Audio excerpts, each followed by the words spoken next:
जय जय रघुवीर समर्थ। शुका सारिखे पूर्ण वैराग्य जाचे, वसिष्ठा परिज्ञान योगेश्वराचे। कवी वाल्मिका सारिखा मान्य ऐसा, नमस्कार माझा सद्गुरु रामदासा। जय जय रघुवीर समर्थ। उदासीन हा काळ कोठे न कंठे, याचं चिंतन आपण मागच्या 2 सत्रांमध्ये केलं आणि त्यामध्ये साधकाची स्थिती काय असते, त्याला प्रापंचिक लोकांमध्ये राहून साधना करताना किती विरोधाला तोंड द्यावं लागतं,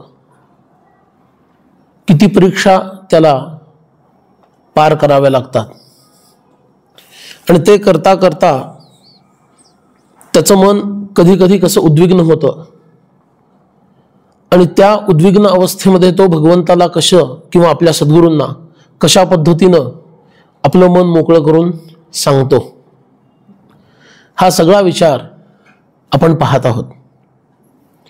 आणि त्यामध्ये साधूंच्या संगतीमध्ये समाधान वाटतं, पण साधूंचं स्थान सोडलं की दुःख वाटायला लागतं, काय करावं कळत नाही असं म्हटलेलं आहे। उत्तम उत्तम अशा आपल्या लौकिक स्थितीचा विचार साधकाला कधी कधी येतो, सगळं सोडून गेल्यानंतर, की माझा किती मान होता, सन्मान होता, किती उत्तम व्यवस्था होती, प्रेम करणारे लोक सुद्धा होते, तरी सुद्धा मी त्यांचा त्याग केला, का तर भगवंतासाठी। ते लोक तर अंतरले पण भगवंत तर सापडत नाहीये। आणि त्यामुळं एक विचित्र मनाची दशा त्याची होऊन जाते, की ज्यामध्ये त्याची घालमेल आपल्याला पाहायला मिळते। प्रेमाचे लोक तर मागं सोडले, पण त्या काळामध्ये मोबाईल नावाची गोष्ट नव्हती, नाहीतर फोन केला, आठवण येते आई, काय करू सांग, आई काय म्हणणार आहे, परत ये, जिथं कुठं आहेस तिथून परत ये, एवढंच सांगणार आहे ना। नाहीतर तू तिथंच थांब, मी तिकडे येते, दोन्हीपैकी एक काहीतरी म्हणणार। हा, करंट लोकेशन पाठवून दे, ठीक आहे। ती व्यवस्था परमार्थात चालत नाही। हे सगळं पार करून त्या साधकाला पुढे जावं लागतं। विशेष करून या पदामध्ये सर्वस्वाचा त्याग करून हा साधक एकांतामध्ये गेलेला आहे, अशा पद्धतीचं। आणि अगदी युवा साधक आहे नव्हे, हा तर बाल साधक आहे, कारण 12व्या वर्षीच समर्थांनी घरदार सोडलेलं आहे, अशी स्थिती आहे। तर अशा साधकाची मनोदशा काय होऊ शकते, हे पुढं ते म्हणतात की बळे चित्त लाविता, ते कुठंच जडत नाहीये, काही केलं तरी समाधान वाटत नाहीये आणि सतत डोळ्यातून अश्रुपात होत आहे, अशी स्थिती आहे। हा काही हळवा साधक नाही आहे, लक्षात घ्या। कारण हळव्या लोकांना अश्रुपात करणं म्हणजे एखाद्या खादाड माणसाला जेवल्यानंतर परत एकदा जेवायला बस म्हटल्यानंतर सहज जसं जेवण जातं तसं आहे। हळव्या माणसाला थोडं काही म्हटलं की तो रडायला सुरू करेल, बरोबर आहे ना। हा काही हळवा साधक नाही आहे, तो पक्का तयारीचा साधक आहे।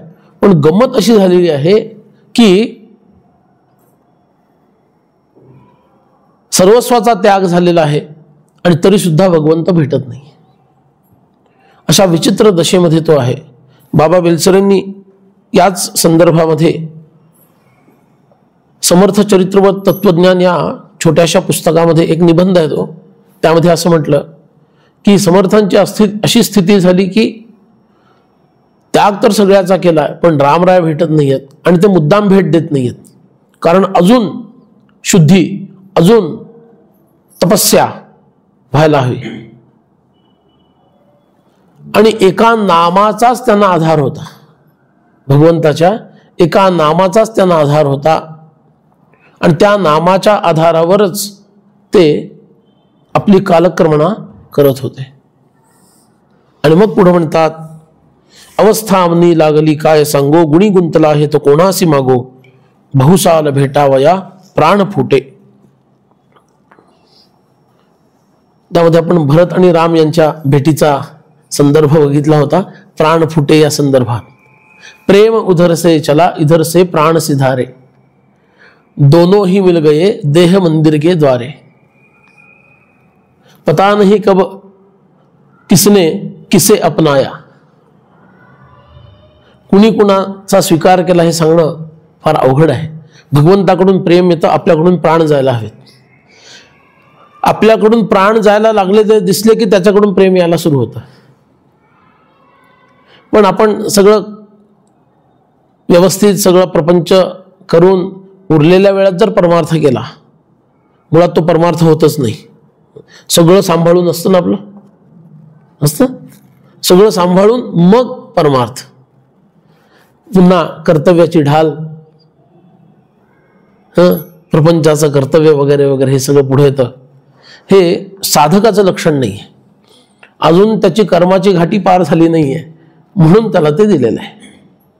पण साधक अवस्थेत जेव्हा तो जातो त्यावेळेला तो कोणतंच कर्तव्य भगवंताच्या प्राप्तीच्या मध्ये आणू देत नाही.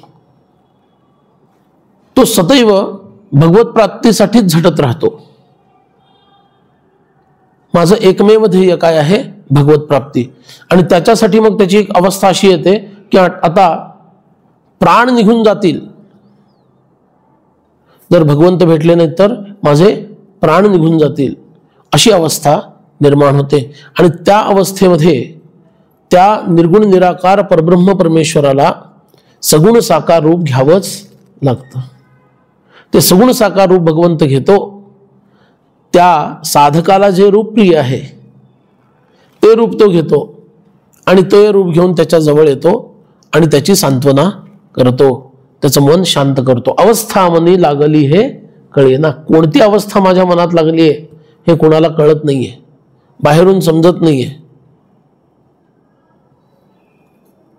साधकाच्या लक्षणांमध्ये दासबोधात पण समर्थ म्हणतात की तो दिसताना बाहेरून दुश्चित्त दिसतो पण आतून सावचित्त असतो.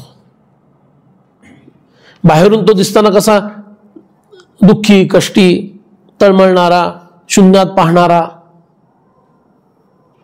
प्रवचन सुरू झाल्यानंतर सुद्धा असे शून्यात पाहणारे लोक दिसतात. फक्त श्रोत्यांना बुवा शून्यात पाहणारा दिसत नाही, कसं काय अजून कळलेलं नाही. असे लोक दिसतात. आणि मग दासबोधातल्या त्या ओळ्या आठवतात, अरे साधक घडतायत आपल्या समोरच, साधक घडतायत, किती चांगली गोष्ट आहे. पण अशी त्याची ती विचित्र दशा असते. आतून मात्र तो सावचित्त असतो. सावचित्त असतो म्हणजे काय, भगवंताचं ध्यास त्याला असतो, त्याला ध्यान लागलेलं असतं. आणि म्हणून आपल्याला वाटतं की तो दुश्चित्त आहे. दुश्चित्त म्हणजे काय, कुठंच लक्ष नाहीये, ठीक आहे ना, असं वाटतं. पण तो असताना असतो सावचित्त. कारण जिथं तुमचं लक्ष असायला हवं असं वाटतं तिथं त्याचं लक्ष नसतं. पण त्याचं लक्ष जिथं असायला हवं तिथं त्याचं लक्ष नक्की असतं. आपलं लक्ष कुठं असतं, घड्याळाचे काटे असतं. योग्य ठिकाण, ज्या ठिकाणी बसल्यानंतर कमीत कमी वेळेला वक्त्याचं लक्ष आपल्याकडे जाईल आणि आपल्याला हवं त्यावेळेला वक्त्याला पाहता येईल असं ठिकाण, श्रवण करताना बोलून अशा गोष्टींकडे आपलं लक्ष असतं. आपलं म्हणजे तुमचं म्हणत नाहीये मी, ज्यांचं असतं त्यांचं असतं. त्या ठिकाणी याचं लक्ष नसतं. पण त्याचं लक्ष जिथं असतं तिथं आपलं लक्ष जाऊच शकत नाही. कारण तो सूक्ष्मामध्ये त्या भगवंताचं अनुसंधान सतत करत असतो. अशी त्याची स्थिती असते. आणि त्याच्यातून त्याला शोकाचे, प्रेमाचे, भावनांचे उमाळे येतात. आणि त्यामुळे तो काहीतरी विचित्र वागतोय असं लोकांना वाटायला लागतं. ठीक आहे. अवस्था मनी लागली ते कळेना. आणि असा हा साधक पुढे मग आपलं मन भगवंताच्या समोर अधिक स्पष्ट करतोय आणि तो म्हणतोय, कृपाळूपणे भेट रे रामराया, वियोगे तुझ्या सर्व व्याकुळ काया, जनामाजी लौकिक हाही न सुटे, उदासीन हा काळ कोठे न कंठे. एक विचित्र अवस्था साधनेमध्ये अशी येते की ज्या वेळेला आतून तर भगवंताची ओढ लागलेली आहे, पण बाहेरून लौकिकामध्ये लक्ष जात आहे. लौकिकाकडं काही काळ तरी मन ओढ घेत आहे. जसा पेंड्युलम असतो ना, तो एकदा या बाजूला एकदा या बाजूला, लोलक म्हणतात त्याला, अवघड भाषेत लोलक असं नाव आहे. तर तो लोलक असा फिरत असतो, इकडं इकडं इकडं इकडं त्याचं चालू असतं. अनेक जन्मांच्या संस्कारांमुळं जीवाचं चित्त आणि त्याची इंद्रिय सदैव बाहेर धाव घेतात. इंद्रिय हे दार आहे असं समजा, आणि त्या दारातून आता कधी कधी त्या आजीबाई असतात, एक त्या बरोबर अशा खुर्चीत बसलेल्या असतात, ती जागा अशी असते की त्या दारातून सगळं बाहेरचं दिसलं पाहिजे असते, आणि घरातलं पण सगळं दिसलं पाहिजे. कोण कुठं काय करतो, कसा आहे, सगळं बारीक सारीक दिसलं पाहिजे, स्वयंपाकघरापासून ते बाहेरच्या खोलीपर्यंत. म्हणजे चालता बोलता CCTV, अंडर सर्व्हिलियन्स. बरोबर आहे. अशी ती जागा बरोबर त्यांनी निवडलेली असते, आणि तिथून बाहेरही लक्ष आहे आणि घरातही लक्ष आहे. सगळं काही दिसतं त्या ठिकाणी बसल्यानंतर, आणि दिसतं म्हटल्यानंतर पाहावं पण लागतं. असं लक्ष तिकडं पाहिजे. पण त्या आजीबाईंना त्या बसलेल्या असताना त्यांच्याच डोक्यामध्ये असणारी ऊ दिसते का?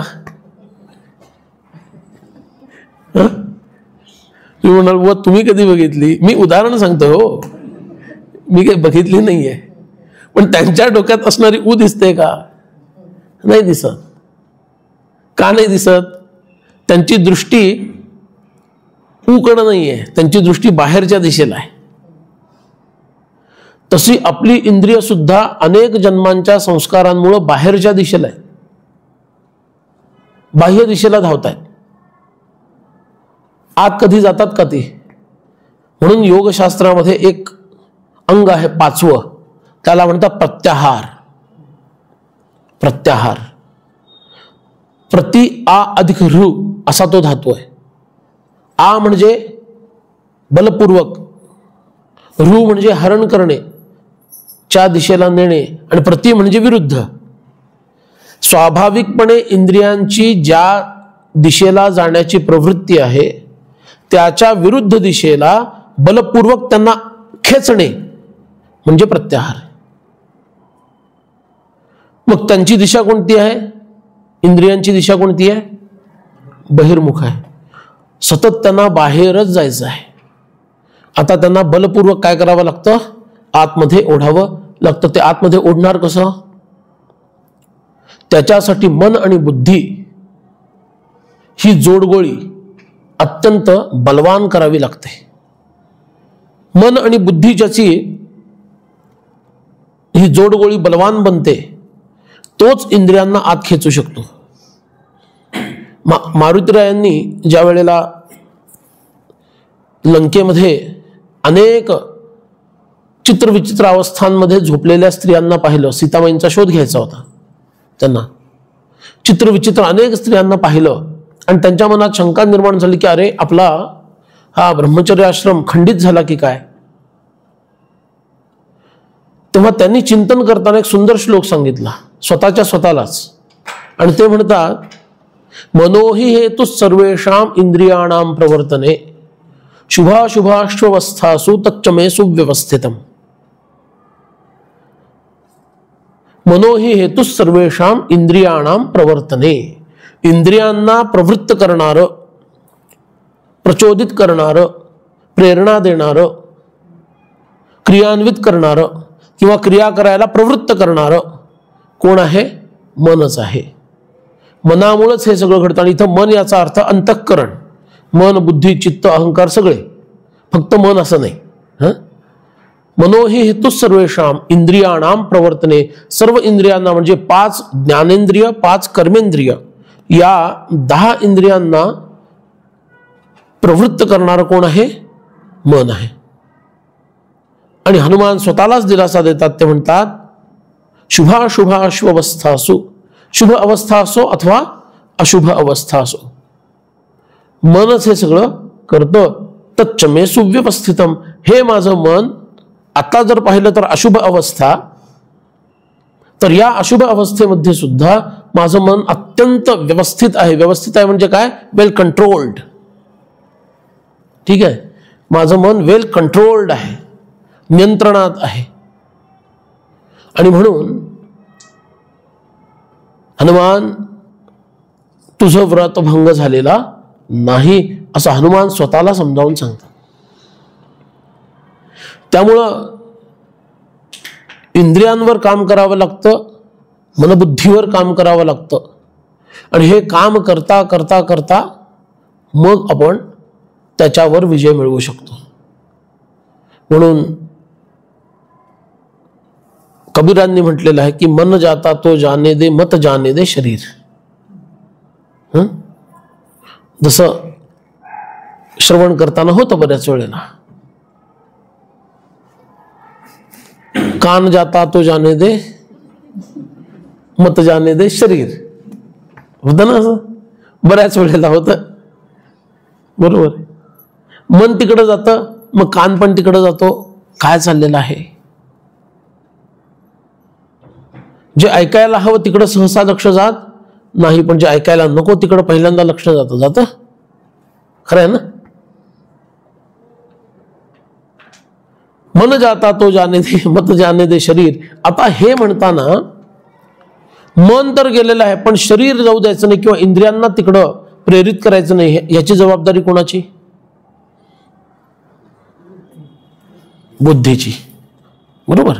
बुद्धीची ही जबाबदारी आहे की तिनं इंद्रियांवर नियंत्रण मिळवलं पाहिजे आणि इंद्रियांच्या माध्यमातून देहावर सुद्धा नियंत्रण मिळवलं पाहिजे. आणि त्याला ऑर्डर दिली पाहिजे की चुपचाप बसून राहा. बुवा उठल्याशिवाय तुला उठता येणार? म्हणा मोठ्यानी. नाही असं? हां, मलाही बरं वाटेल. अजिबात उठता येणार नाही. ते काही परीक्षा घेत नाहीत, किती जमलं, किती ऐकलं, किती लक्षात राहिलं. घेतात का परीक्षा? म्हणा त्याला पण नाही. बरोबर आहे. तर अजिबात हलायचं नाही.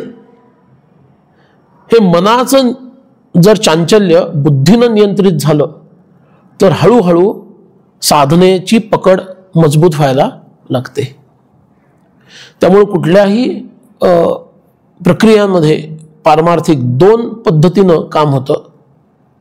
एक प्रक्रिया आहे ज्यामध्ये बुद्धीला अधिक अधिक अधिक बलवान बनवलं जातं, आणि दुसरी आहे मनाला अधिक अधिक अधिक स्थिर केलं जातं, म्हणजे त्याचं बळ काढून घेतलं जातं. येते लक्षात? मनाला अधिक अधिक निष्क्रिय केलं जातं, चुप म्हटलं जातं. मग मना सज्जना म्हणून कधी कधी, आणि कधी कधी लंडी म्हणून सुद्धा. बरोबर आहे. दोन्ही पद्धतीनं मनाचे श्लोकात आहे ना. मना सज्जना भक्तिपंथेची जावे, मना सज्जना हेची जीवी धरावे. आणि भवाच्या भये काय भीतोसी लंडी, धरी रे मना धीर धाकासी सांडी. त्याला रागवावं पण लागतं. याचा अर्थ 2 पद्धतीनं काम करावं लागतं, किंवा दोन्ही पद्धतीनं एकत्रित पण काम करता येतं. त्याच वेळेला मनाला सुद्धा निष्क्रिय करणं आणि त्याच वेळेला बुद्धीला सुद्धा जास्त जास्त प्रवृत्त करणं, तीव्र करणं, ज्याला आपण म्हणतो कुशाग्र बुद्धी, बरोबर आहे ना, अशी बुद्धी करणं, हे परमार्थाचं साधन आहे. पण हे साधन चालू असताना साधकाच्या एक गोष्ट लक्षात यायला लागते, पूर्वीपेक्षा माझी स्थिती उत्तम असली तरी सुद्धा ती अतिउत्तम नाहीये. कारण थोडं जरी लौकिकाचा विचार आला की माझं विचारांची आगगाडी त्याच रुळावरून धावायला लागते. बुलेट ट्रेन पण कधी कधी बसलाय हा ध्यानाला, चुकून एखादा विचार आला, आज रविवार आहे की सोमवार आहे, बरोबर, रविवारी प्रवचनाला सुट्टी होती, सोमवारी प्रवचन असणार आहे, किती वाजता आपल्याला जप थांबवला पाहिजे, अमुक अमुक वाजता थांबवला पाहिजे, बरोबर, जर वेळेत जायचं असेल तर. पण रविवार जर असता तर हा विचार आला असता का? नसता. मग त्याच्यातून तो प्रवचनात काय काय झालं हे सगळं तिथंच चिंतन करून आज काही विशेष होईल असं वाटत नाहीये, असं कन्क्लुजन काढून जप थांबवतो आणि प्रवचनाला येत नाही. जपही थांबला आणि प्रवचन पण नाही, गेलं. काय म्हणायचं याला? कशा संदर्भात मी बोलतोय? जना माझी लौकिक हाही सुटेना, या संदर्भात हा विषय बोलतोय. साधकाची उन्नती झालेली असते, पूर्वीपेक्षा खूप चांगला आहे, 3 वर्षापूर्वीपेक्षा आत्ताची स्थिती चांगली आहे. पण चांगली आहे याचा अर्थ फार चांगली नाहीये. का? चुकून जर लौकिकातील एखादा विचार साधना करताना आला की आपली गाडी घरंगळली, त्याच दिशेनं गेली, आडरानात गेली, मग त्याच्या टायरमध्ये काटे पण मोडले, स्टेपनी पण बिघडली, सगळं झालं. आणि वेळ अशी आली की आता रात्री या पशुपक्ष्यांनी भरलेल्या आडरानामध्ये मला निवास करण्याची पाळी आलेली आहे. परमार्थामध्ये असं बऱ्याच वेळेला होतं, पण हे टप्पे आहेत. आत्ता आपली स्थिती काय आहे? जना माझी लौकिक हाही सुटे नाही आपली स्थिती नाहीये. आत्ता स्थिती आहे जना माझी थोडाही परमार्थ मिळेना. बरोबर आहे, कारण आपण जना माझीच आहोत, लोकांमध्येच आहोत कायम. एकांतात अरे 24 तास रामरायांसाठी द्यावा असं आम्ही ठरवलं, बरं का, रामरायांसाठी 24 तास असं ठरवलं. आता आमचे दादा आणि आम्हीच ठरवलं होतं. दादांना असंच म्हटलं, आता फक्त यादी बनवायला घ्या तुम्ही, न येण्याची कारणं. मी का येऊ शकत नाही, मला यायचं होतंच, पण अमुक अमुक. मी तयारच झालो होतो, निघालोच होतो, पण नेमकं अमुक अमुक. हा, ज्यांनी यायचंच नव्हतं सांगितलं ते धन्य आहेत, कारण त्यांचे विचार स्पष्ट आहेत, बरोबर ना. स्पष्ट विचार असणं चांगलं आहे. इस पार या उस पार, मध्ये राहिला की तो गेला. इकडचं वारं वाढलं इकडे गेला, तिकडचं वारं वाढलं तिकडे गेला. त्यामुळे तिकडे जरी गेला तरी वाऱ्यामुळे त्याचं लक्ष इकडे राहतं. ठीक आहे ना. स्थिती काय होते? आत्ता आपली स्थिती आहे की साधना कशी बशी करायला म्हटलं तरी साधना होत नाही. ज्या दिवशी ठरवले आता उद्या सुट्टी आहे, उद्या 4 तास जप करतो, अशी कामं मागं लागतात, 4 मिनिटापेक्षा जास्त जपच होत नाही. म्हणून आपण इथं 13 तास जपाचा संकल्प असे उपक्रम हातात घ्यावे लागतात. कारण सध्याच्या काळात सोप्या मराठीत बोलायचं तर इंडिव्हिज्युअली एखादी गोष्ट तडीच नेणं अवघड आहे. सामूहिकरित्या जर तुम्ही ते कराल तर त्याची सवय लागते. तुम्ही ठरवलं काय वाटेल ते झालं, 3ला उठायचं, मग रात्री 2ला झोपलो तरी 3ला उठेन, आणि रात्री 9 वाजता झोपलो तरी 3 वाजताच उठेन. 3 वाजता तुम्ही उठताच. 3 वाजता उठून काय करेन ह्याच्याबद्दल मी काहीच बोललो नाहीये, पण किमान 3 वाजता उठेन एवढा तरी संकल्प हवा, बरोबर.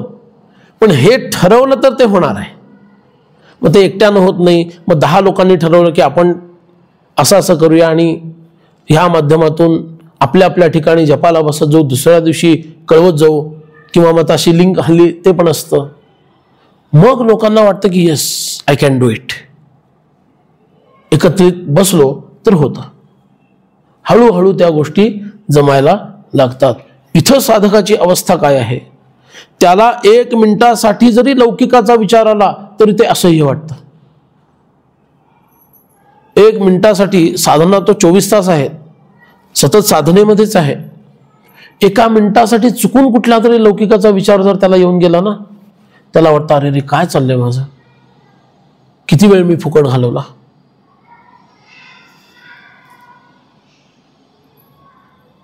जांभई शिंक खोकला ती तुका वेळ वाया गेला. समर्थांचा एक अभंग आहे. जांभई शिंक खोकला ती तुका वेळ वाया गेला. आणि प्रवचनात ह्या 3 गोष्टी होतात की नाही सिमल्टेनियसली. एकाला तो साथीचा रोग आहे, ह्यानं जांभई दिली की तिथपर्यंत पोचते.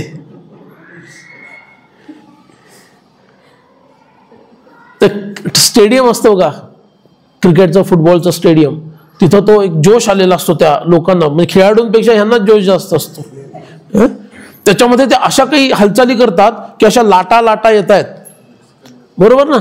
मेक्सिकन वेव्ह काहीतरी म्हणतात त्याला, किंवा असं काहीतरी दिसतं, बरोबर आहे. ह्या जशा लाटा येतात तिथं, तसं प्रवचनामध्ये एकाला खोकायला सुरू झाला की लाटा शेवटपर्यंत पोहोचतात. जो राहिला त्याला वाटतं की आपण ते काम पूर्ण केलेलं नाहीये, तो बळेच करतो, मग बुवाला पण करावं लागतं.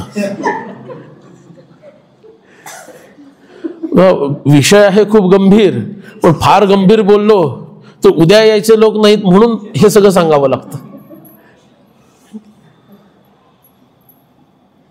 स्थिती अशी आहे. पण साधकाचं असं नाहीये. साधक म्हणतो जांभई शिंक खोकला ती तुका वेळ वाया गेला. तेवढा वेळ मी भगवंतापासून अंतरलो. भगवंतापासून तर जाऊ दे, तसाही अंतरलोच आहे, त्याच्या नामापासून पण अंतरलो. आता हे मलाही सांगणं सोपं आहे, तुम्हाला ऐकणंही सोपं आहे, प्रत्यक्षात आणणं किती अवघड आहे बघा. इतका वेळ सुद्धा वाया गेला असं जर समर्थ म्हणत असतील तर इतकाच वेळ आपण नाम घेतोय असं म्हटल्यानंतर त्यांना काय वाटत असेल. स्वामी तुम्ही म्हणता इतका वेळ वाया गेला, पण जांभई घ्यायला, खोकला यायला, शिंक यायला जितका वेळ लागतो तेवढंच आमचं नाम होतं दिवसभरात.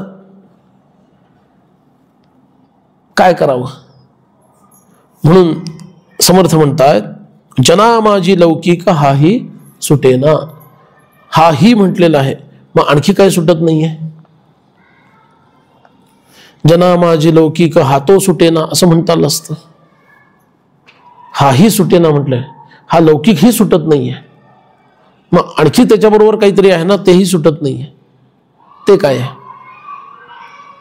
कृपाळूपणे भेट रे रामराया, वियोगे तुझ्या सर्व व्याकुळ काया. भगवंताच्या वियोगामुळं होणारं स्मरण भगवंताचं, आणि त्या स्मरणामुळं लागलेली तळमळ ही सुद्धा एकीकडे काम करतीये, आणि दुसरीकडं जना माझी लौकिक हाही सुटेना, न सुटे. अशी विचित्र अवस्था त्या साधकाची येते. म्हणून बघा आपल्याही जीवनामध्ये आता लौकिकाचा भाग फार मोठा आहे, ठीक आहे, साधनेचा भाग फार कमी आहे असं म्हणून मी आपला सगळ्यांचाच फार मोठा सन्मान करत आहे. साधनेचा भाग फार कमी आहे म्हणताना थोडा तरी आहे असा त्याचा अर्थ होतो, बरोबर. आता आपल्याला काय करायचं आहे, लौकिक कमी करायचं आणि साधना वाढवायची. लौकिक पण करतो आणि साधना पण ठेवतो. प्रेम गरी अति साखरी तामे दोन समाय. भक्तीची गल्ली इतकी छोटी आहे, 2-2 गोष्टी त्याच्यात चालत नाहीत. भगवंताची भक्ती तरी कर, नाहीतर प्रपंचाची आराधना तरी कर, दोन्हीपैकी एक काहीतरी कर. स्वतःची फसवणूक करून घेऊ नको. मग प्रपंच परमार्थ समन्वय त्याचं काय करायचं?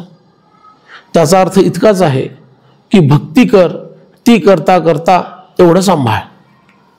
आणि आपण उलट करतो, ते करता करता भक्ती सांभाळण्याचा प्रयत्न करतो. कृपाळूपणे भेट रे रामराया, वियोगे तुझ्या सर्व व्याकुळ काया. सर्व व्याकुळ काया म्हणजे याला भागवतातील सुंदर उदाहरण आहे, हरिवंश पुराणामध्ये पण आहे. हरिवंश पुराणामध्ये उदाहरण आहे दोन्ही लोकांचं. एक कुब्जा आहे आणि गोपी आहेत. भागवतात सुद्धा आहे.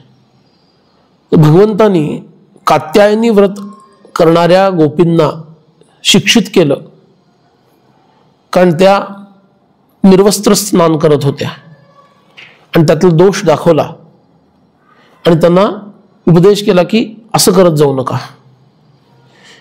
तो होता हेमंत ऋतू, म्हणजे थंडीचे दिवस.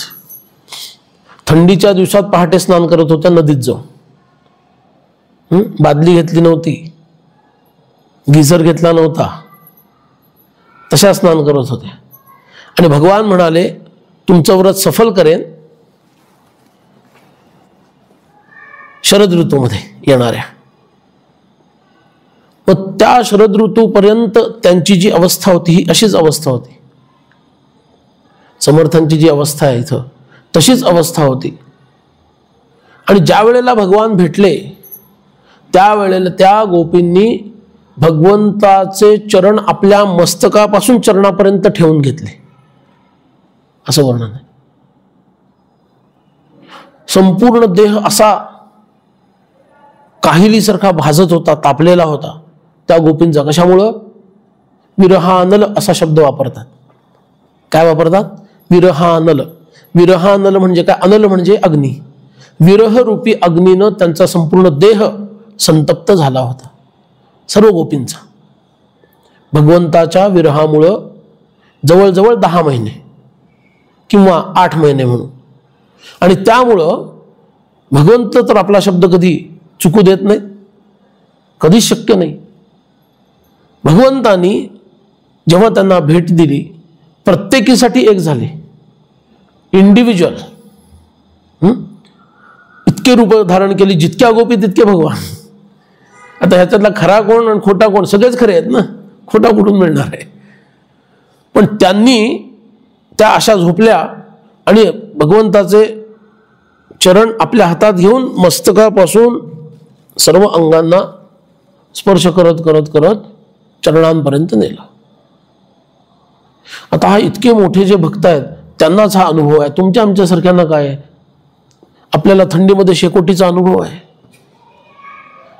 ती भाजायला लागल्यानंतर म्हणतो आता शेकोटी पुरे, आता झोपायला गेलेलं हरकत नाहीये. तो अनुभव आहे. भक्तांचा अनुभव काय आहे? देह संतप्त होतो, तापून निघतो. विरहाच्या अग्नीमुळं देह तापून निघतो. त्यालाच तपस्या असं म्हणतात. तपस्या म्हणजे काय आहे? तापणे, तप्त होणे. म्हणून समर्थ इतके तप्त झालेले आहेत, अंग अंग त्यांचं तापलं असं म्हटलं तरी हरकत नाही. मन तर पोळलेलं आहेच, बरोबर ना? इतके ते तप्त झालेले आहेत. कृपाळूपणे भेट रे रामराया असं ते म्हणतात. कारण तू आल्याखेरीज मी कितीही पाणी अंगावर मारलं तरी शांती होणार नाहीये. काही काही असे अनुष्ठान आहेत, काही काही असे इतके शक्तिशाली मंत्र आहेत की त्या मंत्रांच्या प्रभावाने देह तप्त होऊन जातो, लालबुंद होतो. इतकंच नव्हे तर नख सुद्धा काळी पडू शकतात. अशा काही साधना आहेत आणि त्या अधिकारी साधकाला त्या दिल्या जातात. त्या प्रमाणामध्ये जर त्यांनी ते तप केलं तर त्याचा प्रभाव त्याच्या जीवनामध्ये दिसतो. पण भक्तीमध्ये पण ते सामर्थ्य आहे आणि इथं भक्तीचाच प्रभाव आहे. कृपाळूपणे भेट रे रामराया. का? कारण ज्याप्रमाणे ग्रीष्म ऋतूच्या प्रभावामुळं तप्त झालेली भूमी, तिला शांत करण्याची क्षमता ही वर्षा ऋतूतील त्या घनमेघामध्येच असते. आणि जेव्हा तो बरसायला लागतो त्यानंतर त्या पृथ्वीला जसं शांत वाटतं, बरोबर ना, लाही लाही होत असते सगळ्यांची, पण त्या मेघाच्या वर्षावामुळं ज्याप्रमाणे पृथ्वीला शीतल शांत वाटतं, त्याचप्रमाणे साधकाला सुद्धा भगवंताच्या केवळ दर्शनानं त्याचं अंग अंग शांत होऊन जातं. जे तप्त झालेलं असतं ते अंग आणि अंग शांत, सौम्य, शीतल होऊन जातं. नंतरच्या काळातील एक कथा समर्थांचीच आहे. म्हणजे भक्त किती बलवान होतो आणि सृष्टीची पण तो काही तमा बाळगत नाही. त्याचं एक उदाहरण समर्थांच्या चरित्रातलं आहे. कुठंसे नक्की माहिती नाही, उत्तर भारत की दक्षिण भारत की मध्य भारत घडलेली घटना आहे. घटना ग्रंथांमध्ये दिलेली आहे. भारत यात्रेच्या वेळची. भारत जोडो नाही हा, कुठंतरी नेऊ नका मन. भारताची यात्रा करताना, ती यात्रा करताना एका कौपिनावर समर्थ फिरतायत. वैशाख ऋतू आहे. समर्थ फिरता फिरता फिरता एका अशा विचित्र अशा कातळाच्या पर्वताच्या जवळ आले की ज्याच्यावर साधं वाळलेलं गवत सुद्धा नाहीये, जळलेलं गवत सुद्धा नाही, असा तो कातळ आहे. आणि भक्ताची काय शक्ती असते, आता परीक्षा घ्यायला काही हरकत नाहीये, आता बघूया. आणि म्हणून ते त्या उष्ण कातळावर, त्या उंच अशा पहाडावर चढले, सगळ्यात वर गेले. तो कातळ असा तापलेला इतका आहे की त्याच्यावर पाय ठेवणं अवघड आहे. तिथं मांडी घालून बसले सिद्धासनात. मस्तकावर तो धगधगणारा सूर्य, आणि ध्यानाला बसले. म्हणाले आता बघूया रामरायांना माझी काळजी किती आहे. भक्ताची काय शक्ती असते, बघूया माझ्या रामरायांना किती माझी काळजी आहे. आणि तसाही देह पडला तरी काही काळजी नाहीये, आपण मुक्त आहोतच. आणि असं म्हणून ते बसले. तर उल्लेख असा आहे, कोण कुठून कसा माहिती नाही, एक काळा कुट्ट मेघ सूर्याच्या आणि समर्थांच्या मध्ये येऊन स्थिर झाला. काळा कुट्ट मेघ, त्या मेघातून सूर्याचा प्रकाश यायचा बंद झाला.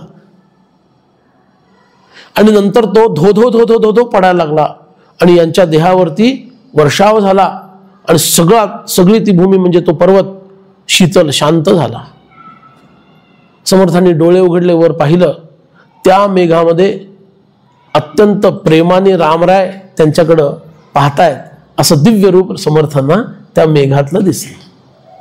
सांगा बरं मग भगवंतावर का प्रेम त्यांना निर्माण होणार नाही. म्हणून ते म्हणतात, कृपाळूपणे भेट रे रामराया, वियोगे तुझ्या सर्व व्याकुळ काया. ध्रुवाची तीच स्थिती होती. जितके जितके म्हणून भक्त झालेले आहेत त्या भक्तांना या स्थितीमध्ये काही काळ घालवावा लागतो. रामकृष्ण परमहंसांची स्थिती होती. ते पंचवटीमध्ये जवळजवळ नग्न अवस्थेमध्ये राहायचे. खुलीराम बोस त्यांचा भाचा, भगवंतांनी त्यांची योजना त्यांच्या सेवेसाठी केली होती. तो भाचा त्यांना सांभाळायचा. आणि संध्याकाळचे टोल वाजले, टन टन टन, देवीच्या आरतीची वेळ, ते वाजले की त्यांना तळमळायला व्हायचं. आजचाही दिवस फुकट गेला, आईनं आजही दर्शन दिलं नाही, आजचाही दिवस फुकट गेला. आणि कितीतरी महिने ते न झोपता सतत त्या स्मरणामध्ये राहिलेले.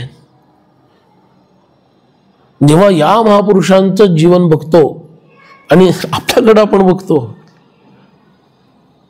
तेव्हा मराठीत बोलायचं तर रिअलाइज होतं, बरोबर ना, की दिल्ली अभी बहुत दूर है. किती जन्म जाणार आहेत कुणाला माहिती. पण आम्हाला अभिमान कशाचा आहे? प्रपंचाचा. तो करायचा आहे, तो महत्वाचा वाटतो. ह्याचं मन राखायचं, त्याचं मन राखायचं, त्याचं राखायचं, ह्याचं राखायचं.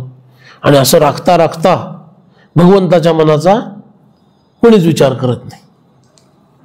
होतं ना असं बऱ्याच वेळेला. म्हणून या अशा पदांचा चिंतनपूर्वक जर आपण पाठ केला तर लक्षात येतं की नेमके आपण आहोत कुठं. नुसतंच म्हणत राहिलो आपण, चला काहीच न म्हणण्यापेक्षा हे बरं. 2 वर्ष याच्यात गेली, 3 वर्ष याच्यात गेली नुसतं म्हणण्यात. कुठल्या तरी वर्षी असं वाटायला पाहिजे की नुसतंच म्हणून उपयोगी नाहीये. वाटलं पाहिजे ना, कधीतरी वाटलं पाहिजे की याचा अर्थ काय आहे, समर्थांनी असं का म्हटलेलं आहे, त्याचं चिंतन केलं पाहिजे. आणि म्हणून तसं चिंतन करता करता करता आपल्याला लक्षात येतं मी कुठं चुकत आहे, मला अजून किती मोठा पल्ला गाठायचा आहे. हे कळावं म्हणून तर हे सगळं आहे. आणि मग ते पुढे म्हणतात, आहारे विधी तो असे काय केले, पराधीनता पाप माझे उदेले, बहुतामध्ये चुकता तूक तुटे, उदासीन हा काळ कोठे न कंठे. इथे बहुतांमध्ये याचा अर्थ अनेक लोकांमध्ये असा नाही. बहुतांमध्ये म्हणजे श्रेष्ठ साधकांमध्ये. आपण चुकलो तर आपली किंमत काय राहिली. सगळ्यांना ती प्रसिद्ध कथा माहिती आहे, कोणती? कच्च्या मडक्याची. माहितीये? मडकं कच्च, नामदेवरायांची कथा आहे. सावताजींनी घेतलेली आहे. सावता नाही, गोरोबांनी. गोरोबा म्हणजे दणकत काम, सगळं दणदणीत काम. हट्टे कट्टे होते असे, सगळे संत आले. आणि नामदेवरायांचा थोडा हट्ट होता. ज्ञानेश्वर माऊलींनी प्रेमाने सांगितलं. निवृत्तीनाथ त्यांच्या स्टाईलमध्ये धीर गंभीर, काही बोलले नाही, चुपचाप राहिले. ह्यांचं काही, त्यांचा हट्ट थांबेना. शेवटी गोरोबांना ज्ञानोबा म्हणाले, आपल्या सगळ्यांची मडकी तपासून बघा, कुणाचं कच्चं आहे. आणि गोरोबांनी बरोबर प्रत्येकाच्या डोक्यात ती वीट मारली आणि एकच ओरडला, आई दुखतंय की. कोण ओरडला? नामदेवराय ओरडले. गोरोबा म्हणाले, कच्चं मडकं आहे. कच्चं मडकं ऐकल्यानंतर त्यांना असह्य झालं, उठले, निघून गेले. ज्ञानोबांना वाईट वाटलं. निवृत्तीनाथ म्हणाले, जातोय कुठं, येईल परत.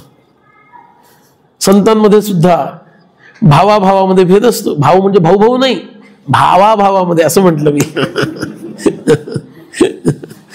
भावाभावामध्ये संतांच्या बाह्य लक्षणात भेद असतो, आतून जरी सगळे एकच असले तरी. ज्ञानेश्वर माऊली फार कळवळले, म्हणाले, नामदेवराव इतके भगवंताचे प्रिय आहेत, ते नाराज होऊन जाणं योग्य नाही. पण शेवटी कच्चं मडकं का ठरवलं? सगुण भगवंताचं दर्शन जरी होत असलं तरी गुरुची प्राप्ती झालेली नाही. आणि जोपर्यंत निर्गुण निराकार परब्रह्मस्वरूप भगवंताचं रूप प्रकट होत नाही तोपर्यंत ते काय आहे? कच्चंच मडकं आहे. पण लक्षात घ्या, ते मडकं आहे, फक्त कच्चं आहे. इकडं काय धडकं पण नाही आहे, मातीच आहे नुसती, कालवायला पण घेतली नाहीये. अरे कालवायचं राहू दे, त्याच्यातले दगडगोटे काढायला स्क्रीनिंग ती पण सुरू झालेली नाहीये. आणि जोपर्यंत स्क्रीनिंग कंप्लीट होत नाही तोपर्यंत कालवायला कोणी घेईल का? सांगा, कोणी घेईल? आता मुलं हल्ली किल्ले बनवतात की नाही माहिती नाही. आम्ही लहानपणी किल्ले बनवताना असंच करायचो. कुठली माती अशी चालायची नाही, दगडगोटे काढा, आधी स्क्रीनिंगचं काम चालायचं. ते काम झाल्यानंतर मग वेगळे दगड ते रचण्यासाठी असायचे आणि मग ती माती कालवून चिखल करायचा आणि मग त्याचा लेप त्याला लावायचा. साधा किल्ला करण्यासाठी ही परिस्थिती. परमार्थामध्ये किती सूक्ष्मपणे आपल्याला बघायला पाहिजे. आणि आपली आहे का तयारी? तर दगड गोटे काढायची तयारी नाही आहे. नाही, हा दगड नाही, ही मातीच आहे म्हणायचं आपण. म्हणजे काय, माझं चुकतच नाही. असतात ना असे लोक, किती सांगितलं मी चुकतच नाही, त्याचंच चुकतंय, झालं. म्हणून बहुतामध्ये चुकता तूक तुटे. नामदेव रायांना राग का आला? इतक्या सगळ्या संतांना पक्क मडकं म्हटल्यानंतर मला कच्च म्हटलं, कमी लेखलं. त्यांना राग जर नसता आला तर ते पण पक्क मडकं राहिलं असतं. का? कुठंतरी सूक्ष्म सात्विक अहंकार काम करतो. साधकांमध्ये सूक्ष्म सात्विक अहंकार काम करतो. म्हणून 21 समासी दासबोधामध्ये एक समासाचं नावच असं दिलेलं आहे. त्याचं नाव आहे ज्ञानाहंकार. म्हणजे ज्ञानाचाच अहंकार. किती सूक्ष्म आहे बघा. सात्विक आहे पण तरी अहंकारच आहे. त्यामुळे मोठ्या मोठ्या साधकांमध्ये चुकल्यानंतर कमीपणा वाटतो. मी खूप मागं आहे, मला काहीच जमत नाही असं वाटायला लागतं. विषण्णता येते. लहानपणी आम्ही तबला शिकायचो आणि गुरुजी असतात चांगले वाजवणारे, तर ते कधी कधी असं ओघानं काही काही विषय सांगतात अनुभवातले. तर त्यांनी सांगितलं, आम्ही अमुक अमुक अशा कुठल्या तरी संमेलनामध्ये गेलो होतो दिल्लीला. तबल्याचं संमेलन होतं 3 दिवसाचं आणि अनेक ठिकाणाहून लोक आले होते. तर 2 दिवसामध्ये जे कोणी सम्मिलित लोक होते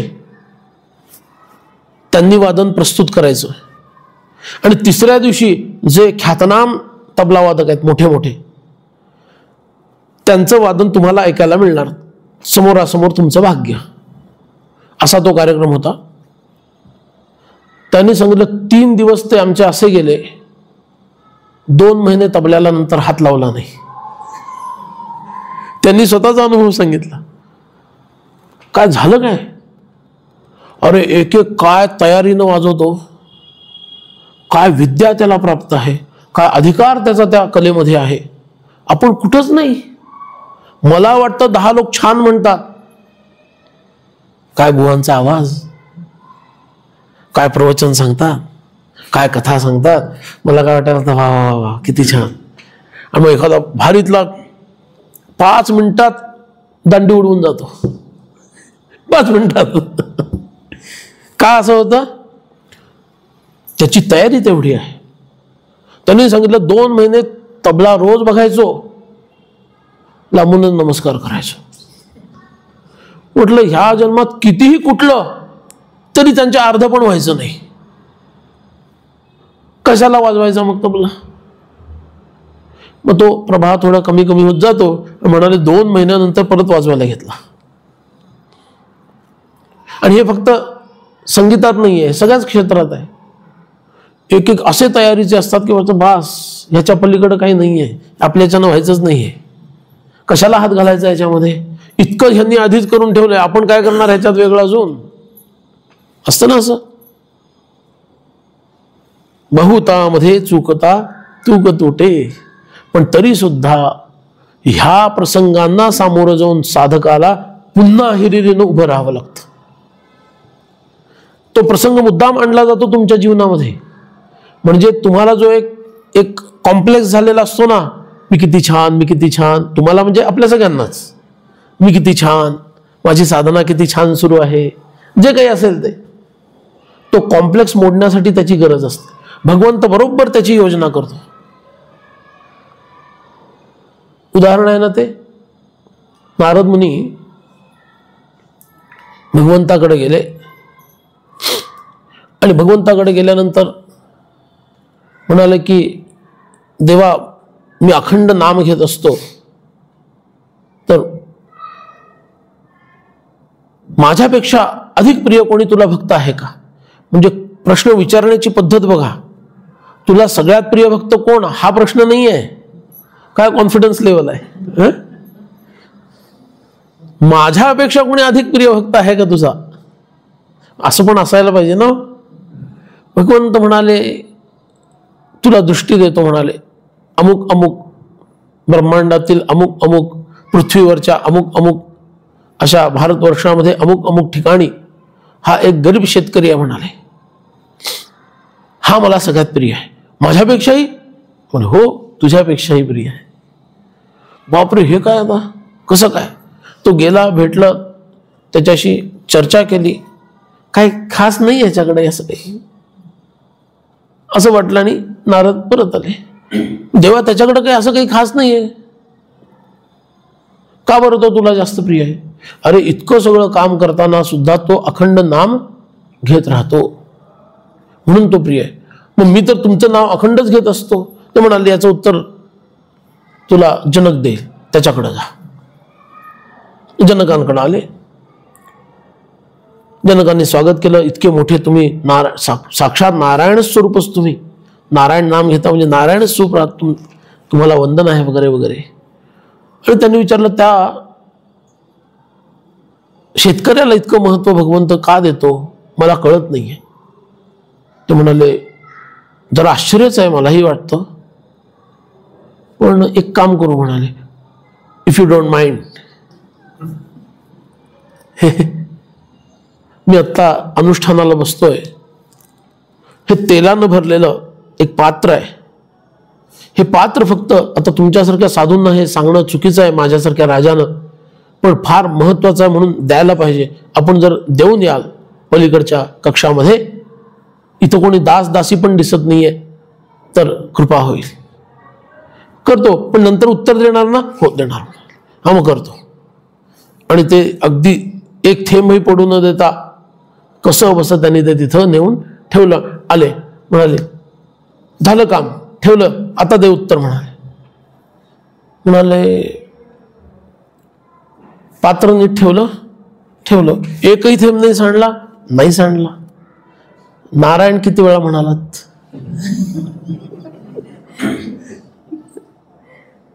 नारायण किती वेळा म्हणालात मनातल्या मनात? अरे चा, नारायण तर नाही म्हणालो मी मनात, हाच फरक आहे म्हणाले. तो इतका हा प्रपंचाचा गाडा ओढताना सुद्धा नारायणाला आणि त्याच्या नामाला विसरत नाही. आणि तुम्ही फक्त इथून तिथं पात्र नेताना पात्रातला थेंब सांडू नये हे पाहत होता. त्यावेळेला नारायण नाम आणि नारायण भगवान दोघांनाही विसरला, आणि म्हणून तो भगवंताला अधिक प्रिय आहे. शेराला सव्वा शेर असतोच, म्हणून कधी साधकानं कुणाशी कॉम्पिटिशन करू नये. कुणाचा अधिकार कशात आहे कुणालाही सांगता येत नाही, कोणी बोलू शकत नाही. कोण किती, आपल्याकडे आहेत ना लोक 4-4 तास बैठक सोडत नाहीत जपाला बसले की. आता आम्हाला कथेच्या तिथं बसवलं की आम्हाला ते जमतं, पण ते तिथं बसलं की जमतं, इतर ठिकाणी जमेल कोण सांगितलंय? तो त्या सिंहासनाचा प्रभाव आहे, त्या व्यासांची कृपा आहे, त्यांच्या प्रभावामुळे ते होतं. त्यात आपलं काही नसतं, ते करून घेतात, त्यांच्या प्रभावामुळे ते होतं. म्हणून कधी साधकांनी कुणाशी स्वतःची तुलना करू नये, हे इथं समर्थ सांगतायत. कारण कोण काय घेऊन आलेलं आहे, आणि स्वामी विवेकानंदांच्या शब्दात बोलायचं तर कुणामधला सिंह कधी जागा होईल कोणी सांगू शकत नाही. आत्ता लेचापेचा वाटत असेल एखादा, आणि वाल्मिकींचं काय झालं? काही क्षणापर्यंत तो फार मोठा दरोडेखोर होता, आणि एक घटना घडली आणि इतकं मोठं मुमुक्षुत्व त्यांच्यामध्ये प्राप्त झालं, भल्या भल्यांना ते जमलं नाही. अरे त्यांना खाली खेचण्यासाठी एखादी अप्सरा पाठवावी, अमुक पाठवावी, ही पण हिंमत इंद्राला झाली नाही. म्हटलं आपण असलं काहीतरी उद्योग केलं तर सगळंच गळ्यात येईल. बघा, नाहीतर प्रत्येक तपस्याच्या मागं कोणतरी सोडलेलं आहे ना असं. पण वाल्मिकींच्या चरित्रात येत नाही अप्सरा सोडली अंगावर म्हणून. जसं कुत्रा अंगावर सोडतात तसं येत नाही ना. काय येत नाही? कारण हे वेगळं प्रकरण आहे बाबा, हे अंगलट येईल. जाऊ दे, रामनाम घेतोय, आपल्यासाठी इतरांनी रामनाम घ्यायची वेळ यायला नको नको, याला नको हात लावायला, है ना. म्हणून बहुतामध्ये चुकता तूक तुटे. पण हे का घडतं? समर्थ म्हणतात, ब्रह्मदेवाशी भांडतायत. अरे विधी, तू असे काय केले? पराधीनता पाप माझे उदेले. पराधीनता पाप कोणता आहे? मला भिक्षा मागायला लागती, ही पराधीनता आहे का? 2 रुपये द्या की, गुळ खरेदी करायचा आहे. 5 रुपये द्या की, ही पराधीनता आहे का? असा साधक असतो का? समर्थ असे वागले असतील का? भिक्षेचा अधिकार दिलाय साधकांना. समाजाचं ते कर्तव्य आहे की त्याला भिक्षा वाढायची आणि मग आपण जेवायचं. या शहरीकरणामुळं आणि इंग्रजीकरणामुळं फार आपली उज्ज्वल परंपरा आहत झाली आणि गृहस्थ लोक हे विसरले की घरात स्वयंपाक होतो त्या पहिल्या पोळीवर माझा अधिकार नाहीये. जर घरामध्ये लहानसं पोर असेल तर त्याचा अपवाद वगळून सगळ्यात पहिला अधिकार भिक्षे करायचा आहे तुमच्या पोळीवर.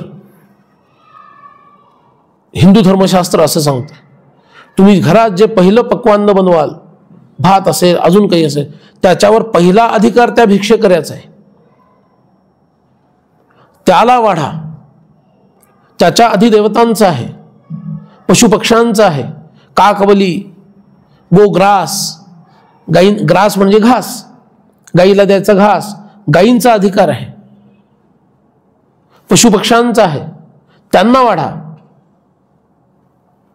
अतिथीला वाढा, भिक्षे करायला वाढा. पहिला अधिकार त्यांचा आहे. त्यानंतर उरलेल्या अन्नावर तुमच्या घरातल्या सगळ्यांचा अधिकार आहे. हा हिंदू धर्म शिकवतो आपल्याला. आहे का सांगा सोसायटीमध्ये 11 मजले 15 मजले, 11-15 मजल्यावर फार तर कबूतर येईल, कावळे पण येत नाहीत. काकबली शब्द आहे ना, कबूतर खूप, त्यांनाही आपण देत नाही. म्हणून पहिला अधिकार त्यांचा लक्षात घ्यायला पाहिजे. पराधीनता ही नाहीये. ज्यांनी भगवत प्राप्तीसाठी किंवा विद्या ग्रहण करण्यासाठी म्हणून अर्थार्जन केलेलं नाहीये, त्याचा देह टिकल्याशिवाय त्याला भगवत प्राप्ती किंवा विद्यार्जन दोन्ही होणार नाहीये. पण तो देह जगवण्यासाठी समाजाचं दायित्व म्हणून समाजाने त्यांना द्यायची आहे भिक्षा. म्हणून ती पराधीनता नाहीये. दुसऱ्यावर अवलंबून राहणं त्याला म्हणत नाहीत. मग इथं पराधीनता कोणती म्हटली? ही पराधीनता मायेची पराधीनता आहे, लक्षात घ्या.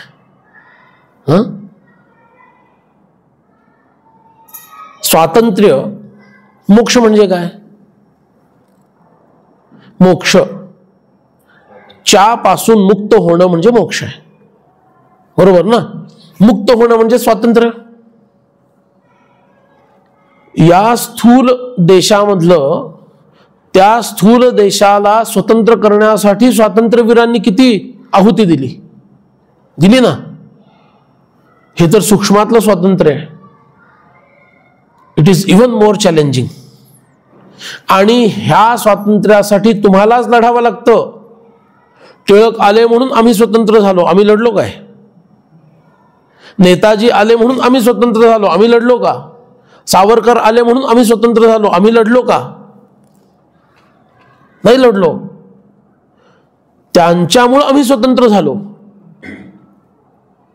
पण इथं या मायेपासून जर स्वतंत्र व्हायचं असेल, माया म्हणण्यापेक्षा अविद्या शब्द जास्त योग्य आहे. या अविद्येपासून जर मला स्वतंत्र व्हायचं असेल तर गुरु मला फक्त मार्गदर्शन करतील. लढायचं मलाच आहे, स्वतंत्र मलाच व्हायचं आहे. आणि ती पराधीनता आहे. येतं लक्षात? पराधीनता. म्हणून ते विधीला म्हणजे ब्रह्मदेवाला समर्थ म्हणतात, आहारे विधी त्वा असे काय केले? पराधीनता पाप माझे उदेले. नरदेह प्राप्त करून सुद्धा मी अजून स्वतंत्र म्हणजे मुक्त झालो नाही. हे किती मोठं पाप माझं प्रकट झालेलं आहे असं मला वाटतं. बघा, अशी आयडिओलॉजी जर असेल ना आपली, तरच जीवनात साधन होईल काहीतरी. नाहीतर ऐकलं आणि इथंच, इथल्या खुर्च्या इथंच ठेवताना तर घरी घेऊन जाता. अरे त्याबद्दल तरी नाही नाहीत म्हणा, नाही तर मला शंका यायची, रोज मला मोजायला लागतील खुर्च्या. मग इथल्या सतरंजा इथंच ठेवता, बरोबर आहे. बरं इथले झाडणी वगैरे इथंच ठेवता ना सगळ्या. मग इथं ऐकलेलं पण कुठे ठेवलं पाहिजे सांगा? इथं ठेवलं पाहिजे. ते बरोबर करताय. बाकीच्या गोष्टी तेवढ्या इथंच ठेवायच्या नाही, ऐकलेलं मात्र घरी घेऊन जायचं. याला काही अर्थ आहे का काही? Shear nonsense. बघा, ही आयडिओलॉजी जर असेल, पराधीनता पाप माझे उदेले, अशा पद्धतीनं जर माझं मन विचार करायला लागेल ना, तर खऱ्या अर्थाने मी साधन करायला लागेल. नाहीतर साधनेच्या नावाखाली सात्विक मनोरंजन घडेल. Nothing more than that. जसं एंटरटेनमेंट असतं ना, आता होम थिएटरच झालेलं आहे. थिएटरमध्ये जायचीच गरज नाही, होमलाच थिएटर बनवून टाकलं आम्ही. हो ना. पूर्वी घराला आश्रम बनवायची पद्धत होती, त्याला म्हणायचं गृहस्थाश्रम. घरच आश्रम असायचा म्हणून गृहस्थाश्रम. आता घरच काय झालं? थिएटर झालं, म्हणून त्याला म्हणायचं होम थिएटर. कोणती संस्कृती चांगली विचार करा आणि ठरवा काय करायचं ते. अशी जर विचारधारा असेल, पराधीनता पाप माझे उदेले, का बरं असं म्हटलं? नरदेह प्राप्त करून सुद्धा मी अजून स्वतंत्र होत नाही, म्हणजे मुक्त होत नाही. याचा अर्थ माझं पाप अत्यंत बलवान असलं पाहिजे. तो विवेकच जागा होत नाही. एकदा विवेक जागा झाला की आपलं काम झालं. पुढं पण भरपूर परीक्षा असतात, नाही असं नाही, पण त्या परीक्षा विवेकाच्या आणि वैराग्याच्या शक्तीवर आपण पार करतो आणि सद्गुरू सतत पाठीशी असतात. पण विवेक जोपर्यंत जागा होत नाही तोपर्यंत सगळी लढाई आहे, तोपर्यंत सगळा संघर्ष आहे. प्रपंचाला महत्व किती द्यायचं, कुठं माघार घ्यायची, कुठं माघार नाही घ्यायची, प्रपंचासाठी काय सोडायचं आणि प्रपंचासाठी काय सोडायचं नाही, हे जेव्हा मला स्पष्ट होईल जीवनामध्ये, तेव्हा माझा विवेक जागा झाला. मी अजून नित्यानित्य विवेक आणि सारासार विवेक ह्याच्याबद्दल बोललोच नाहीये. व्यावहारिक विवेक जागा करा, अजून त्याचा पत्ता नाही. आणि नित्यानित्य विवेक काय बोलायचं आहे? तो तर वेदांतातला विषय. सारासार विवेक वेदांतातला विषय आहे. व्यवहारातलं तरी कुठं कळतंय अजून? कशासाठी काय सोडायचं? ज्या वेळेला आपण प्रपंचाचं कारण पुढं करून परमार्थाला फुली मारतो किंवा परमार्थाला मागं ढकलतो, फुली कशाला म्हणायचं ना, मागं ढकलतो असं म्हणूया, त्यावेळेला कशासाठी काय सोडत आहोत याचा विवेक आपल्याकडं असतो का? विवेक काय आहे? मी कशासाठी काय स्वीकारलं आणि मी कशासाठी काय त्यागलं. भ्रष्टाचार करणारा माणूस जेव्हा भ्रष्टाचार करतो तेव्हा तो संपत्ती किंवा सत्ता किंवा पद हे सत्याच्या बदल्यात किंवा न्यायाच्या बदल्यात स्वीकारत असतो. बरोबर आहे. म्हणजे न्यायाच्या ऐवजी, सत्याच्या ऐवजी त्यानं पद किंवा प्रतिष्ठा किंवा सत्ता किंवा संपत्ती की जी अवैध आहे याचा स्वीकार केला. म्हणजे त्याच्याकडे विवेक आहे का? नाही. तसंच साधना करताना घरामध्ये आपण असतो, भरपूर कारणं असतात प्रपंचाची, असतात की नाही? भरपूर काय कारणच असतात. 2 दिवसांमध्ये थोडाही जप झाला नाही याचं थोडंही दुःख न होऊ देण्यासाठी भरपूर कारण आपल्याकडे तयार असतात ना. पण जो साधक असतो त्याला ती कारणं चालत नाही. तो म्हणतो झोपेचा वेळ तरी तू जप करू शकला असतास की नाही, तो तर तुझा स्वतःचा होता.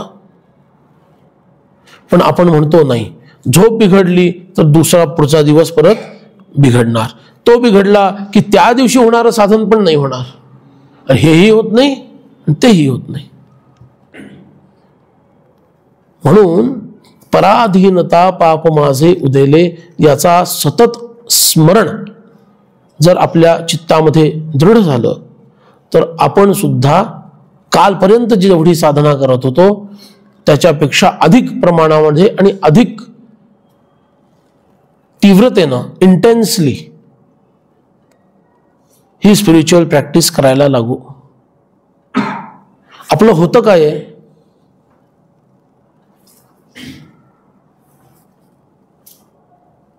इंधन आहे पण झालंय ते ओलं. कितीही काड्या पेटवल्या ते काही जळत नाही. ओलं इंधन आहे ना, कसं जळणार? मग काय करतात, वाळलेलं आणून टाकायचं, ते पेटवायचं. ते पेटवलं ते जळून जातं पण हे आहे तसंच राहतं. इतकं ते ओलं आहे. म्हणून त्याची ओल काढली पाहिजे, त्याला वाळवलं सुकवलं पाहिजे. त्याला सुकवाल तर तुम्ही सुखावाल परमार्थामध्ये. आणि ती ओल कशाची आहे? आसक्तीची ओल आहे, प्रपंचाची ओल आहे, मी आणि माझं याची ती ओल आहे. घराबद्दल आपल्याला किती आसक्ती असते, नातेवाईकांबद्दल किती आसक्ती. आता सगळ्यांच्या समोर कर्तव्याचं कारण असतं बरं का आपल्याला पुढं, हे माझं कर्तव्यच आहे, हे केलंच पाहिजे. अरे सांगण्यापुरतं ते असतं. खरं हे आहे, मला आसक्ती आहे आणि मला त्याच्यातच लिडबिडलेलं राहायचं आहे. नाव मात्र मी घेतो कर्तव्याचं मोस्ट ऑफ द टाइम्स. म्हणून जिथं निरपेक्ष कार्य केलं जातं ते कर्तव्य आहे आणि जिथं सापेक्ष केलं जातं ती आसक्ती आहे. कर्तव्य आहे ना, मी निरपेक्षपणे केलं, त्याच्याकडून मला परतावा काही नको आहे. ह्याचं हे केलं म्हणून मला हे पाहिजे. आई आणि मुलगा हे नातं खूप सांगितलं जातं पवित्र, पण तरी सुद्धा त्याच्यात काय आहे? म्हातारपणाची काठी. म्हणायचं ना, हल्ली काठी नको म्हणायला, काय म्हणूया? म्हातारपणाचा वॉकर. त्या दृष्टीनं तरी मुलाकडे आई बघतच असते, आहे ना असं. म्हणून त्यानं जर काही उलट बोललं किंवा विशेष करून सुनबाईंच्या नादी लागून काही केलं तर ते झोंबल्याशिवाय राहत नाही. पण ते झोंबणार कधी नाही. शुद्ध कर्तव्य असेल तर झोंबणार नाही. मी माझं कर्तव्य केलं, माझ्या मुलाला वाढवणं माझं माता म्हणून कर्तव्य आहे, ते मी केलं, त्याच्याकडून माझी अपेक्षा काही नाही. आता अपेक्षा ती रामरायाकडून आहे. मना राघवे वीण आशा नको रे. रामरायानी बघायचं आता माझ्याकडं. म्हणून भगवान समर्थ त्या ब्रह्मदेवाला म्हणतात, वा रे वा ब्रह्मदेवा, काय माझ्या बाबतीत तू करून ठेवलंस? असे काय केले? पराधीनता पाप माझे उदेले. आणि ते लक्षात कधी येतं? मला वाटत असतं माझी साधना फार छान सुरू आहे. काय काय अनुभव येत आहेत, येत असतात ना वेगळे वेगळे अनुभव, काही ना काही येत आहे. मला वाटतं माझी साधना फार छान सुरू आहे आणि क्रेस्ट फॉलन, एकदम धक्का बसतो. अरे काही नाही, असलं काही नाही. कधी कळतं? बहुतामध्ये चुकता तूक तुटे. तूक याचा अर्थ अभिमान, तूक याचा अर्थ महत्व, मोठेपण. गाव गल्लीतले लोक मोठा मोठा मोठा म्हणत असतात, काय साधक आहेत, काय साधक आहेत, काय साधक आहेत. आणि एक कोण मोठा आला, त्याच्यासमोर मी किती छोटा आहे, किती बुटका आहे, दिसलं की आपलं महत्व गारद. पण हेही होणं गरजेचं आहे. म्हणून साधना सुरू केल्यानंतर काही काळ, हे बघा, जे अधिकारी सत्पुरुष आहेत ते अशी साधना करतात, अनेक जन्मांचं एका जन्मातच करून टाकतात आणि मुक्त होतात. सगळ्यांना हे जमेल असं नाही. म्हणून साधकाने मध्ये मध्ये काही काही तीर्थस्थानी जायला हवं, काही क्षेत्रावर जायला हवं. तिथल्या मॅनेजमेंटमध्ये घुसायचं नाही. पण तिथं जर खरा दुसरा कोणी साधक असेल किंवा काही दिसला तर आपल्याला लक्षात येतं, अरे हा किती पुढं आहे, ह्याची कशी साधना आहे, मी यातलं काय घेऊ शकतो, मी काय सुधारणा करू शकतो. हे फिरल्याशिवाय कळत नाही. पण फिरणं म्हणजे साधकांमध्ये फिरलं पाहिजे. उटी आणि कुलू मनाली हे फिरून चालणार नाही. कुंभमध्ये जायला पाहिजे. पण कुंभमध्ये जाऊन फक्त डुबकी मारून बाहेर येणार आणि तिथल्या आश्रमात न जाल, तिथल्या साधकांना न भेटाल तर कसं कळेल कोण काय साधना करतोय ते. म्हणून असा एक दृष्टिकोन हा साधकाचा असायला पाहिजे. म्हणजे त्याच्या लक्षात येईल की मी कुठपर्यंत आहे आणि साधना करणारे कुठपर्यंत पोहोचलेले आहेत. मी ही कारणं देतो म्हणून मला हे जमत नाही, पण ह्याच्यापेक्षाही कठीण परिस्थिती असणारे लोक माझ्या पुढे कसे आहेत. मग माझ्या लक्षात येतं मला हे कारण देऊन चालणार नाही. आणि अशा प्रकारे जर आपण साधना करत राहिलो तर त्याला उत्तम अशी गती प्राप्त होईल. मुक्ती मिळेल की नाही माहिती नाही, पण सद्गती नक्की मिळेल. आणि पुढच्या जन्मामध्ये याच्याही पुढचा अभ्यास करण्याची व्यवस्था भगवंत करेल. तर असा हा विषय आपण आज पाहिला. आज इथंच थांबूया. पुढचा विषय पुन्हा उद्या मनापासून ऐकूया आणि ह्या करुणा स्तोत्रांचा आपल्या जीवनामध्ये साधना वृद्धीसाठी उपयोग करून घेऊया. तो आम्हाला करता यावा अशी प्रार्थना समर्थचरणी करू आणि इथंच आपल्या वाणीला विराम देऊ. जय जय रघुवीर समर्थ.